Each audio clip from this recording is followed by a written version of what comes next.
नमस्कार मेरे विद्यार्थियों, आज की इस वीडियो में आपका स्वागत है।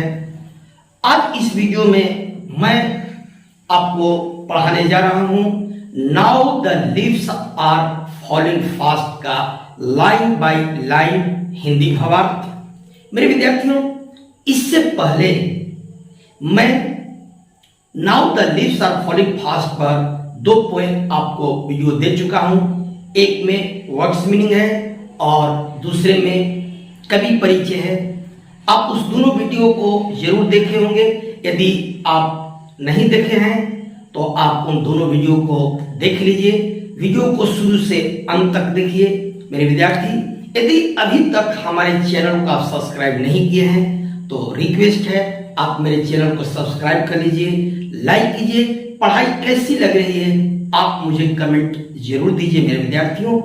तो मेरे विद्यार्थियों, now the leaves are falling fast जो कविता है W.H. ऑर्गन के द्वारा लिखी गई है, यानी रची गई है। कवि परिचय में भी थोड़ा सा मैं इस कविता की इंट्रोडक्शन के बारे में आपको जानकारी दिया था, लेकिन आज इस कविता के लाइन बाय लाइन पढ़ाने से पहले थोड़ा सा मैं बता देना चाहता हूं मेरे विद्यार्थियों। यह कविता W.H. ऑर्गन के द्वारा रची गई एक फ्रस्ट्रेशन की कविता है। मेरे विद्यार्थियों, जिंदगी से उब जाने, जिंदगी के उलझन और जिंदगी से निराश हो जाने के अर्थ में यह कविता लिखी गई है। मेरे विद्यार्थियों, W.H. ऑर्गन इस कविता में बहुत बारीकी से जिंदगी के रहस्य के बारे में हमें बताने का प्रयास कर रहे हैं। मेरे विद्यार्थी, कवि के अनुसार हर इंसान के जिंदगी में कुछ सपने होते हैं, कुछ आकांक्षाएं होती हैं, और हर सपना और हर आकांक्षा ये कोई जरूरी नहीं है कि वह पूरा हो ही जाए। जब व्यक्ति और जब इंसान की सपना और आकांक्षा पूरा नहीं होता है तो वह अपने जीवन से निराश हो जाता है, उदास हो जाता है। मेरे विद्यार्थियों, मेरे साथियों, अजीब सा जिंदगी का यह रहस्य है। हम आप बड़ी इखलाते हैं इस जिंदगी पर, लेकिन थोड़ा सा भी इस जिंदगी के रहस्य के बारे में यदि हम सोचें तो यही लगेगा कि क्षण भर की जिंदगी जो कभी भी, जो किसी भी क्षण समाप्त हो सकता है। मेरे विद्यार्थियों, फिर भी हम सभी इंसान अपने बाल बच्चों के लिए, अपने परिवार के लिए कुछ ना कुछ हमेशा करते रहते हैं और करने का प्रयास भी करते रहते हैं। मेरे विद्यार्थियों, इस कविता में एक फोटो दिया गया है। आप इसे गौर से आप देखेंगे और मनन करेंगे कि यह फोटो हमें क्या संदेश देता है। मेरे विद्यार्थियों, मेरे दोस्त, मेरे विद्यार्थी, जरा इस फोटो को गौर से देखिए और जरा सोचिए। इस फोटो में एक पतझड़ वृक्ष को दिखाया गया है और उसके नीचे एक बूढ़ा व्यक्ति, यानी एक बूढ़े इंसान उदास बैठा हुआ है और राह निहार रहा है। ऐसा प्रतीत होता है वह जिंदगी की यात्रा करते करते थक चुका है।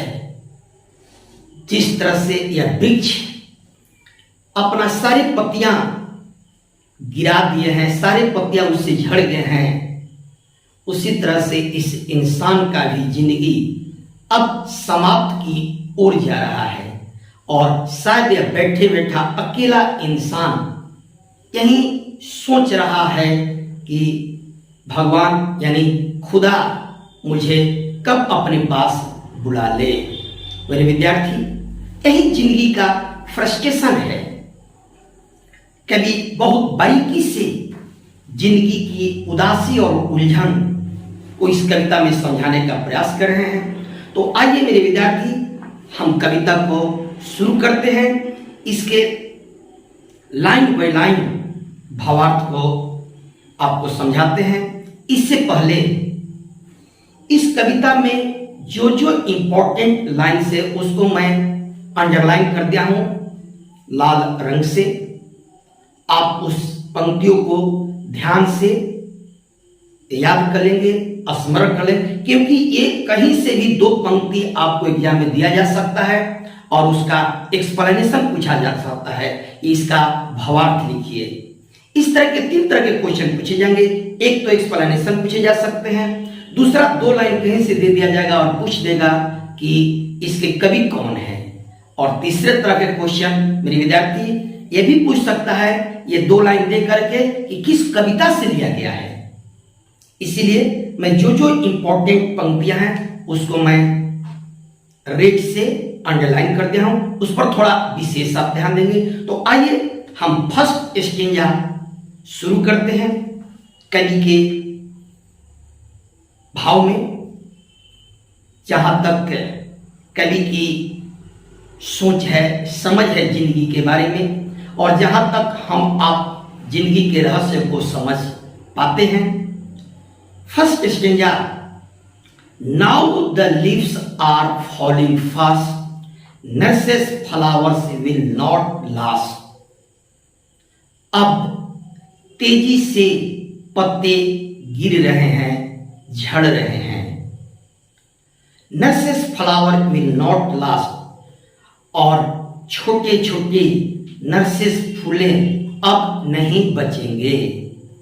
मेरे विद्यार्थी, कहने का तात्पर्य है कि लिप्स जो शब्द है, जिस तरह से अनेकों पत्तियां वृक्ष से अपना नाता तोड़ करके गिर जाते हैं, झड़ जाते हैं, तो जरा सोचिए, जो पत्तियां उस वृक्ष को भोजन बनाया, उसको भोजन दिया, और वह पत्ती और वह वृक्ष दोनों अलग अलग हो जाते हैं, तो दोनों को कितना दर्द होता होगा। कल्पना कीजिए। कवि यही तो समझाने का प्रयास करें इस जीवन के बारे में। अनेकों पत्तियों की तरह इस दुनिया में अनेकों इंसान हैं, अनेकों प्राणियां हैं। जिस तरह से पत्ते गिरते जा रहे हैं, उसी तरह से हम सभी इंसान मौत की ओर जा रहे हैं, और छोटे छोटे फूलें, छोटे छोटे पौधे जो बड़े वृक्ष के नीचे उगते हैं, वे भी अब नहीं बचेंगे। क्योंकि जिस तरह से जब बूढ़े बुजुर्ग ही दुनिया छोड़ देंगे, तो पीछे वाले पीढ़ी, पीछे वाले बाल बच्चे को क्या होगा। कल्पना कीजिए, एक न एक दिन उन्हें भी दुनिया छोड़कर चला जाना है। Nurses to the graves are gone, और छोटे कुछ कब्र में जा चुके हैं। And the prams go rolling on, और बच्चों की 4 चक्का की झूला गाड़ी अब इधर उधर लुढ़क रहा है। कभी जिंदगी को 4 चक्का की गाड़ी से तुलना करते हैं, और उसमें भी बच्चा के 4 चक्का गाड़ी से, यानी इंसान की जिंदगी 4 स्टेप में है मेरे विद्यार्थियों। बचपन, बाल्यावस्था, युवावस्था और वृद्धावस्था। इसी चीज को कवि समझाने का प्रयास कर रहे हैं कि and the prams go rolling on, और यह 4 चक्का की बच्चों वाली झूला गाड़ी अब खाली इधर उधर लुढ़क रहा है, यानी जिंदगी आपका समाप्त हो रहा है। एक दिन हम सभी इंसान इस दुनिया को छोड़कर उसी हरियर की मारुति, समझ रहे हैं ना, हरियर की मारुति मेरे विद्यार्थियों, मेरे दोस्त समझ लीजिए, वही हरियर की मारुति, यानी जो अर्थी लगती है हरे बांस की मेरे दोस्त, 4 व्यक्ति उसमें भी लगते हैं, यानी जिंदगी की वही 4 चक्का की गाड़ी पर हम आप इंसान लेटकर जीवन के अंतिम यात्रा करते हैं। मेरे विद्यार्थी, अगला स्टेंजा में दूसरे पैराग्राफ में कवि समझाते हैं, whispering neighbours left and right pluck us from the real delight. Whispering neighbours यानी मैसेंजर ऑफ डेथ, जिसको हम लोग मृत्यु का दूत कहते हैं, हम लोग अपने भाषा में जिसको यमराज कहते हैं। मेरे विद्यार्थी, whispering neighbours left and right pluck us from the real delight. हमारे आसपास, हमारे इर्द गिर्द, हमारे दाएं बाएं हमेशा यमराज भटकते रहते हैं, विद्यमान है, और वे कभी भी हमें इस जिंदगी की खुशी से, इस जिंदगी की वास्तविक आनंद से कभी भी वह अलग कर सकते हैं, कभी भी हमें वापस लेकर चले जा सकते हैं। मेरे विद्यार्थी, and the active hands must free lonely on the separate knees. और प्रत्येक हाथ जो कभी क्रियाशील थी, कभी काम करने के लिए एक्टिव थी, कभी क्रियाशील थी, वह बर्फ की तरह अब ठिठुर गई हैं, शिथिल हो गई हैं। Lonely on the separate knees, और प्रत्येक इंसान अकेले घुटनों के बल बैठा हुआ है। कहने का तात्पर्य कवि का यह है मेरे विद्यार्थी, जब नौजवान रहते हैं, जिंदगी में तरह तरह के काम करके धन अर्जित करने का प्रयास करते हैं, और जब बूढ़े हो जाते हैं तो यही हमारी हाथें अब भोजन के लिए भी उठ नहीं पाता है, किसी की सहारा खोजता है, और हम आप इंसान चुपचाप बुढ़े अवस्था में कहीं अकेले दरवाजा पर बैठ करके और सोचते रहते हैं बीते समय को, और सोचते रहते हैं कि जल्द यह जिंदगी समाप्त हो जाता तो अच्छा होता। नेक्स्ट पैराग्राफ में कवि समझाने का प्रयास करते हैं मेरे विद्यार्थियों, third stanza, date in hundreds at the back follow wooden in our track. कहते हैं कि हमारे इस जीवन की राहों में पीछे लकड़ी के ताबूतों में सैकड़ों मृत पड़े हैं। बहुत बारीकी से बात करते हैं। पीछे यदि जिंदगी में मुड़कर देखो और आगे की जिंदगी को देखो तो लगता है कि पीछे सब कुछ छूटता जा रहा है, कोई साथ नहीं जाएगा। मेरे विद्यार्थी, हम आप जीवन भर हाय हाय करके मर जाते हैं, कुछ साथ ही नहीं जाता है। अकेले आए हैं, अकेले ही जाना है, खाली हाथ आए हैं, खाली हाथ ही जाना है। फिर भी हम सब इंसान इस जिंदगी के रंगमंच पर अपना अपना रोल अदा करते हैं। वहीं कवि समझाने का प्रयास करते हैं कि date in hundreds at the back follow wooden in our track. हमारे जिंदगी की राहों में पीछे लकड़ी के ताबूतों में सैकड़ों मृत पड़े हैं, यानी सैकड़ों शव पड़े हैं। Arms raised steadily to reprove in false attitude of love. और बनावटी प्यार की सोच, झूठे प्यार की बोल, झूठे प्यार की अभिव्यक्ति। कहने का तात्पर्य कि बनावटी प्यार की सोच का विरोध करता हुआ प्रत्येक हाथ और प्रत्येक अंगुली उठा हुआ है।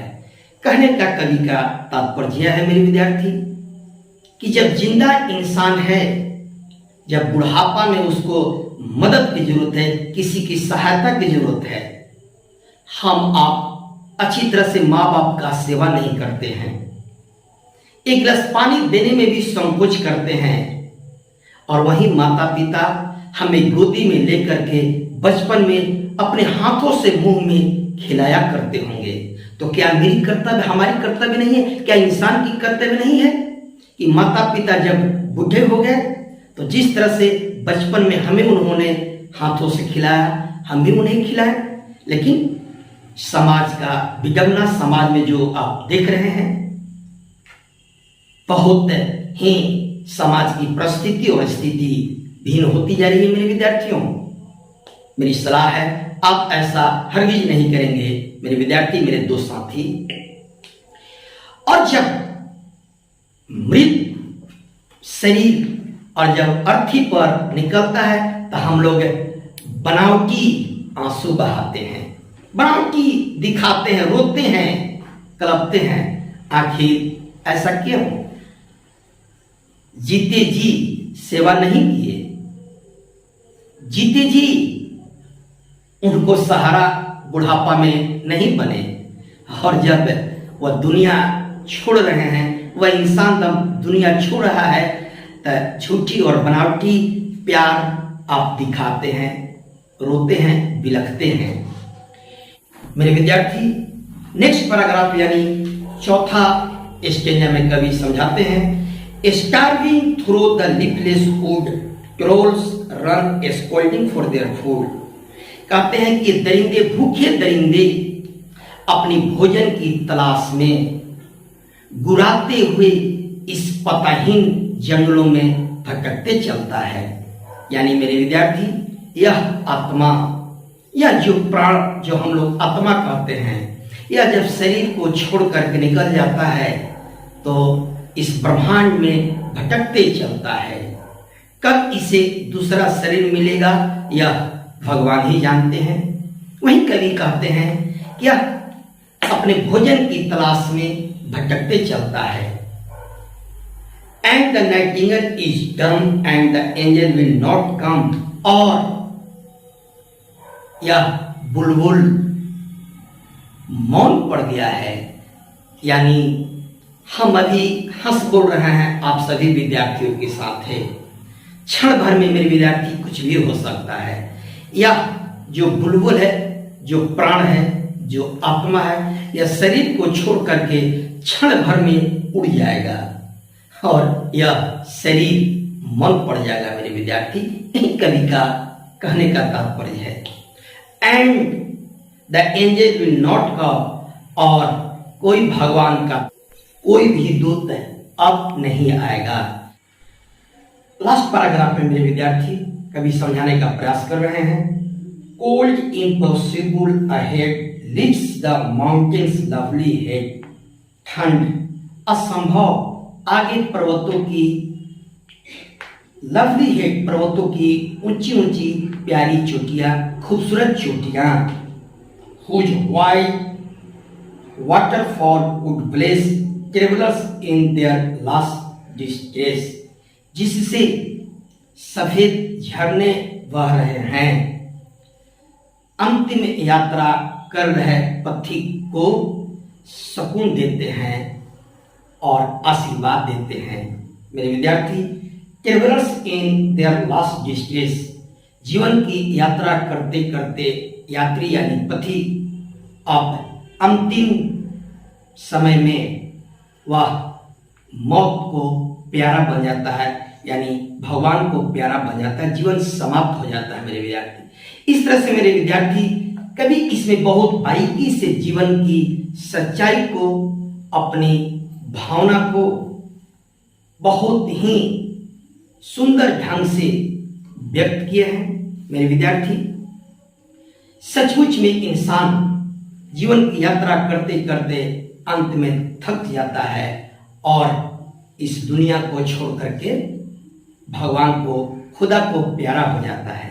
मेरे विद्यार्थी, मुझे एक संगीत का पंक्ति याद आती है इस बात पर, आप गाना सुने होंगे, जिंदगी के राहों में रंजो गम के मेले हैं, भीड़ है क़यामत के और हम अकेले हैं।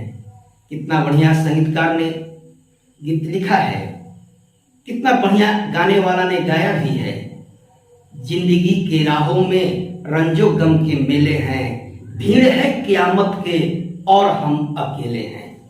मेरे विद्यार्थी, जीवन में हर इंसान अकेले आया है, अकेले ही उसे जाना है। तो फिर कुछ समाज के लिए, कुछ देश के लिए ऐसा हम सभी इंसान क्यों नहीं करते हैं, जो सदियों सदियों तक आने वाली पीढ़ियां उसे याद रखे मेरे विद्यार्थी। इस तरह से मेरे दोस्त, मेरे विद्यार्थी, इस कविता के भावार्थ हम लोग ने पढ़ा। आगे जो मेरा वीडियो आएगा, now the leaves are falling fast के ऑब्जेक्टिव क्वेश्चंस पर आएगा। उसका 2 पार्ट होगा मेरे विद्यार्थी। यथासंभव जो इंपॉर्टेंट आपके एग्जाम के लिए क्वेश्चंस हैं ऑब्जेक्टिव के, मैं कलेक्ट किया हूं। आगे के वीडियो में मैं उससे लेकर के बहुत शीघ्र ही आऊंगा। तब तक आप सभी विद्यार्थियों को, मेरे दोस्त साथियों को मेरे तरफ से बहुत सारी शुभकामनाएं। नमस्कार।